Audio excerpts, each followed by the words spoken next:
ये तो मुसलमानों की प्रॉपर्टी, ये तो ट्राइबल्स की प्रॉपर्टी है। उसमें सरकार थोड़ी बताएगी कि जल जंगल जमीन को मांगना पड़ेगा। कोई ताकत नहीं है दुनिया की जो ये बेईमानी भरा कानून भारत में लंबे टाइम के लिए लागू करा ले। पहले तो अभी पास तो कराएं, देखते हैं। तो नीतीश कुमार जी को कैसे बहकाया गया होगा ये सोचने की बात है। लेकिन वक्फ के मामले में तो दुनिया मानती है ना, मेरी समझ है। मुझसे पूछ लें, उनके एक एमएलसी हैं, वो मेरे दोस्त भी हैं, वो मैं उन्हें समझा दूंगा 2 मिनट में। मैं मिलने नहीं जाता लेकिन किसी से। जो अल्लाह की जमीन है या जो किसी दूसरे मजहब के जो आराध्य हैं उनकी जमीन है, वो छीन कर अमानी अडानी यूसुफ लुलू को दे देंगे, ये भूल जाए। दिल से हर एक संविधानवादी अम्बेडकरवादी इस मिशन के साथ है, क्योंकि ये मुसलमानों की लड़ाई है ही नहीं। फिर मैं आपको बता रहा हूँ, ये सभी मजलूमों की लड़ाई है। आज तो देखिए मिशन सेव कॉन्स्टिट्यूशन का नहीं था ये जो प्रोटेस्ट था, तो आज तो हम समर्थन में आए।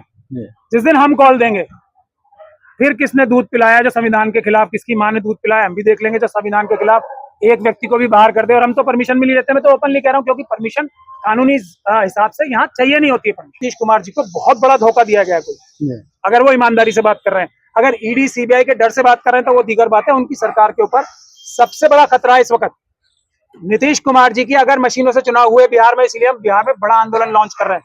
अगर पेपर बैलेट से चुनाव नहीं हुए तो नीतीश कुमार जी की इतनी सी सीटें रह जाएंगी, बीजेपी की इतनी हो जाएंगी।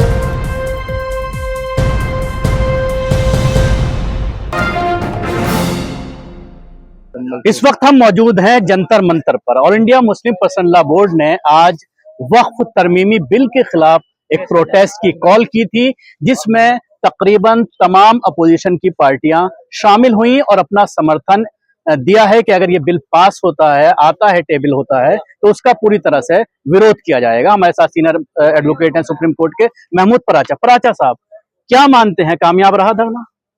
देखिए, शुरुआत है जी। आप पहले कदम को पहला ही कदम कहूंगा इसे मैं। आपको कामयाबी और जो विफलता है उसको नहीं नापना चाहिए, ये बिल्कुल गलत बात है। पहला कदम है। अगर अब भी जो ये मशीनों के जरिए जो चुनी हुई सरकार है, इसको अकल आ जाती है तो ठीक है, क्योंकि इस देश के संविधान को बचाने के लिए हर नागरिक किसी भी हद तक जाने को तैयार है। ये गलतफहमी सरकार अपने दिमाग से, मोदी जी और अमित शाह जी और मोहन भागवत जी निकाल दें कि वो जो अल्लाह की जमीन है या जो किसी दूसरे मजहब के जो आराध्य हैं उनकी जमीन है, वो छीन कर अमानी अडानी यूसुफ लुलू को दे देंगे, ये भूल जाए। लेकिन बड़ी संख्या में लोग यहाँ पर पहुंचे, अपोजिशन के भी थे, कुछ पार्टियां थी जिनके नेता यहाँ पर नहीं पहुंचे, चाहे शिवसेना की बात करें, एनसीपी की बात करें, तो क्या कहना चाहेंगे कि ये कहीं ना कहीं इससे थोड़ा कन्नी काट रहे हैं, खुलकर सामने नहीं? इससे देखिए, कन्नी कोई काट ही नहीं सकता जी, कोई भी कन्नी काट नहीं सकता, ये बिल्कुल गलत बात है। जैसे मैं भी आज बड़ी मुश्किल से आ पाया, मेरा दिल तो यही लगा हुआ था सुबह से, लेकिन सुबह दिल्ली हाई कोर्ट में केस थे, तो एक बाबा साहब की जो मूर्ति है तुगलकाबाद में जो जबरदस्ती तोड़ दी गई है, उसका केस लगा हुआ था। फिर एक हमने जो पुलिस और बीजेपी आरएसएस के खिलाफ जो उन्होंने ज्यादतियां की थी सीएनआरसी के प्रोटेस्ट के खिलाफ, उसकी एक पिटीशन लगी हुई थी हाई कोर्ट में उनके खिलाफ एफआईआर करने की, तो वो करके अब मैं यहाँ आया हूँ। अभी दिल्ली दंगों के केस में मुझे जाना है कड़कड़डुमा, यहाँ से मैं सीधा वहीं जाऊंगा, आप चाहें तो मेरे साथ जा सकते हैं। तो ऐसे अलग अलग लोगों की अलग अलग मजबूरियां होती हैं। दिल से हर एक संविधानवादी अम्बेडकरवादी इस मिशन के साथ है, क्योंकि ये मुसलमानों की लड़ाई है ही नहीं। फिर मैं आपको बता रहा हूँ, ये सभी मजलूमों की लड़ाई है। अब ये अच्छी बात है कि जैसे ट्राइबल्स के साथ जल जंगल जमीन की लड़ाई चल रही है, वो भी लोग हमारे साथ आएंगे।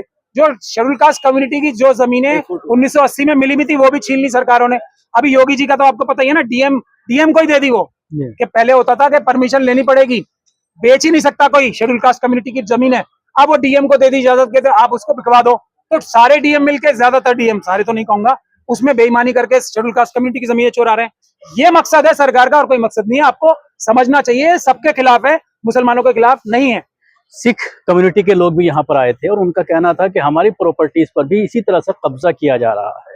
आपने ट्राइबल की बात की, तो तकरीबन सभी लोगों के साथ इस तरह की चीजें आ रही हैं, खासतौर से जितनी भी माइनॉरिटीज हैं उनकी जमीनों पर कब्जा करने की एक बड़ी योजना है। तो किस तरह से सबको एक प्लेटफॉर्म पर आने की जरूरत है? हालांकि सिख कम्युनिटी ने यहाँ करके कहा कि हम साथ खड़े हुए हैं।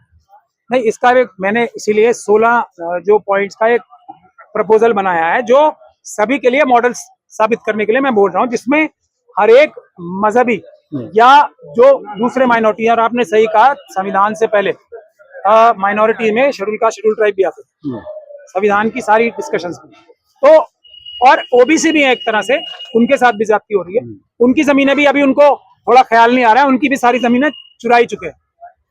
चाहे वो आप देखिए जो ये जो एक्वायर हो रही है ना जमीनें हाईवे और इसके लिए, उसमें ज्यादातर जो जमीन है वो ओबीसी समाज की है। उनको 1 रुपया देके अंबानी अडानी को लाखों रुपए की जगह देने का काम जो हो रहा है, ये भी हो रहा है। तो ये काम जो है इसमें सबको साथ आना ही है। कब आना है ये देखना है बस, और इस सरकार को जाना ही है। कब जाना है इतना बस टाइम बाकी है। टाइमिंग को लेकर सवाल खड़ा हो रहा है कि 2 बजे तक का पहले टाइम दिया, फिर उसको 1 बजे कर दिया गया और 1 बजे पूरी तरह से फोर्स अंदर चली गई, खाली कराया गया जबरदस्ती। देखिए कई बोलने वाले थे जो बोल नहीं पाए। आज तो देखिए मिशन सेव कॉन्स्टिट्यूशन का नहीं था ये जो प्रोटेस्ट था, तो आज तो हम समर्थन में आए। जिस दिन हम कॉल देंगे फिर किसने दूध पिलाया जो संविधान के खिलाफ, किसकी माँ ने दूध पिलाया, हम भी देख लेंगे। जो संविधान के खिलाफ एक व्यक्ति को भी बाहर कर दे, और हम तो परमिशन मिली रहते हैं, मैं तो ओपनली कह रहा हूँ, क्योंकि परमिशन कानूनी हिसाब से यहाँ चाहिए नहीं होती है परमिशन। अब लोगों को ज्यादातर पता नहीं है, आज मैं उस कंट्रोवर्सी में नहीं जाना चाहता। जब मिशन सेव कॉन्स्टिट्यूशन कराएगा तो किसकी माँ ने दूध पिलाया है कि कानून और संविधान को तोड़कर धक्के देके बाहर निकाल सके, उस दिन हम देख लेंगे। आज मैं चाहता नहीं था कि कोई कंट्रोवर्सी हो यहाँ पे, इसलिए मैं भी बाहर आ गया। नीतीश कुमार की पार्टी एक बड़ा रुकन है, उनके एमपीज कह रहे हैं कि जो वो मांगे रखी गई थी मुस्लिम पर्सनल लॉ बोर्ड की तरफ से, उनमें से अधिकतर मांगे मान ली गई हैं जेपीसी के जरिए, तो अब हंगामा क्यों, अब इसको इस तरह से पास हो जाना चाहिए। अब देखिए नीतीश कुमार जी को क्या बताया गया, क्या पढ़ाया गया है, ये मैं नहीं जानता। अगर वो समझना चाहते हैं तो हमारे पास आ जाएं। अगर उनको बहकाया गया है, ये उनको गलत बात बताई गई है, कोई भी जिसमें ईमान का 0.00001% भी मादा बाकी होगा, चाहे वो कहीं भी हो। आप ये हैं इलियासी साहब है ना एक, जो कि अभी इजरायली एम्बेसी में जाके पता नहीं कौन सा रोजा इफ्तार कर रहे थे, आप उनसे पूछ लीजिए। उनके पास तो कितना ईमान है नहीं है मुझे बताने की जरूरत नहीं है, दुनिया देख रही है, लेकिन दिल का हाल अल्लाह ताला जानता है, मैं नहीं कहना चाहता। अगर उनके मुंह से भी ये कहलवा दो कि ज्यादातर मांगे जो है मान ली गई हैं, तो इसका मतलब नीतीश कुमार जी को बहुत बड़ा धोखा दिया गया है कोई। अगर वो ईमानदारी से बात कर रहे हैं, अगर ईडी सीबीआई के डर से बात कर रहे हैं तो वो दीगर बात है। उनकी सरकार के ऊपर सबसे बड़ा खतरा है इस वक्त नीतीश कुमार जी की। अगर मशीनों से चुनाव हुए बिहार में, इसीलिए हम बिहार में बड़ा आंदोलन लॉन्च कर रहे हैं। अगर पेपर बैलेट से चुनाव नहीं हुए तो नीतीश कुमार जी की इतनी सी सीटें रह जाएंगी, बीजेपी की इतनी हो जाएंगी। हालांकि अगर पेपर बैलेट से चुनाव हुए तो भारतीय जनता पार्टी की दूरबीन लेके ढूंढने से भी एक सीट नहीं आएगी। तो पॉसिबल कहाँ है पेपर बैलेट? अभी शिवसेना का हाल उन्होंने देखा है, नीतीश कुमार जी ने, उनको भी पता है। लेकिन फिर भी अगर देखिए चारों तरफ तो हर एक जगह पे चारों तरफ बीजेपी और आरएसएस ने अपने एजेंट छोड़ रखे, तो नीतीश कुमार जी को कैसे बहकाया गया होगा ये सोचने की बात है। लेकिन वक्फ के मामले में तो दुनिया मानती है ना, मेरी समझ है, मुझसे पूछ लें। उनके एक एमएलसी हैं, वो मेरे दोस्त भी हैं, वो मैं उन्हें समझा दूंगा 2 मिनट में। मैं मिलने नहीं जाता, लेकिन किसी से मिलने में सिर्फ एक ही चीज के लिए जाता हूँ, पेपर बैलेट के लिए। अगर उनको उन वक्त से भी बड़ा खतरा नीतीश कुमार जी को पेपर बैलेट से चुनाव ना होने से है, वो गए बीजेपी का बनेगा। जो अहम मांगे थी मुसलमानों की, सबसे बड़ी मांग थी कि कोई हिंदू जो है उसमें वक्फ बोर्ड में कोई मांग नहीं है, बेकार की बातें। उसके अलावा आपको कह रहा हूँ जो इख्तियारात डीएम को दिए गए थे वो खत्म किए जाए, तो सारी मांगे तो मान ली गई। मुसलमानों से पूछा था जो मांगे, मैं आपसे ये टी शर्ट छीन लूं और पैंट भी छीन लूं और घड़ी भी छीन लूं, ठीक, उसके बाद मैं आपसे कहूंगा जी मांगो, क्या मांगते हो। इनकी कानूनी रूप से कोई सरकार की वो दखल अंदाजी करने की वो कानूनी पावर ही नहीं है, तो इनसे कौन सी हमारी मांग है? को राइट है ऐसा नहीं है। आपको यही तो बात है ना, संविधान के बारे में थोड़ा हमसे भी पूछ लेना चाहिए। पार्लियामेंट को राइट है, लेकिन जो इफेक्टेड ग्रुप है ना, टारगेट ग्रुप है, उनसे पूछ के पार्लियामेंट किस लिए कानून बनाती है? लूटमार करने के लिए थोड़ी बनाती है। किसी कम्युनिटी की, जैसे वकीलों का कानून, अभी वकीलों का हुआ था ना, वकीलों ने तो 4 दिन में ही दिखा दिया।